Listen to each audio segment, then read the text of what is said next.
ക്ഷേത്രങ്ങളിൽ digital പൂട്ടൊരുക്കി Thiruvithamkoor Devaswom board. Sabarimala ഉൾപ്പെടെയുള്ള ക്ഷേത്രങ്ങളിലെ സ്വർണവും മറ്റ് സ്വത്തുക്കളും ആര് തൊട്ടാലും കമ്പ്യൂട്ടറിൽ അറിയുന്ന ഡിജിറ്റൽ പൂട്ടാണ് ഒരുക്കുന്നത്. തിരുവാഭരണം ഉൾപ്പെടെയുള്ളവ സ്ട്രോങ് റൂമിൽ നിന്ന് ശ്രീകോവിലേക്കോ മറ്റെവിടേക്കെങ്കിലും മാറ്റുമ്പോഴോ അറ്റകുറ്റപ്പണികൾക്കായി എടുക്കുമ്പോഴോ എല്ലാ വിവരവും ഡിജിറ്റലിലാക്കും. ഇതിനുള്ള software national informatics centre Devaswom ബോർഡിന് സൗജന്യമായി നൽകി. ക്ഷേത്രങ്ങളിൽ വഴിപാടായോ കാണിക്കയായോ കിട്ടുന്ന സ്വർണ്ണാഭരണങ്ങളും മറ്റു നിശ്ചിത ദിവസത്തിനകം ചുമതലയുള്ള ഉദ്യോഗസ്ഥർ മഹസർ തയ്യാറാക്കി സ്ട്രോങ് റൂമിലേക്ക് മാറ്റണം.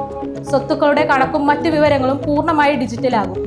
ഏത് വിധത്തിലുള്ള കൈകാര്യങ്ങളും അത് ചെയ്തവരുടെ വിവരങ്ങളും ഉദ്യോഗസ്ഥരുടെ കമ്പ്യൂട്ടറിലോ ലാപ്ടോപ്പിലോ അപ്പോൾ ലഭ്യമാകുമെന്നും ബോർഡ് പ്രസിഡന്റ് PS പ്രശാന്ത് വിശദീകരിച്ചു.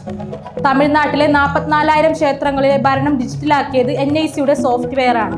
ആദ്യം ശബരിമലയിലും ആറന്മുളയിലും സ്ട്രോങ് റൂമുകൾ ഡിജിറ്റലാക്കും. തുടർന്ന് അതേ മാതൃകയിൽ ദേവസ്വം ബോർഡിന്റെ ബാക്കിയുള്ള സ്ട്രോങ് റൂമുകളും നടപ്പാക്കും.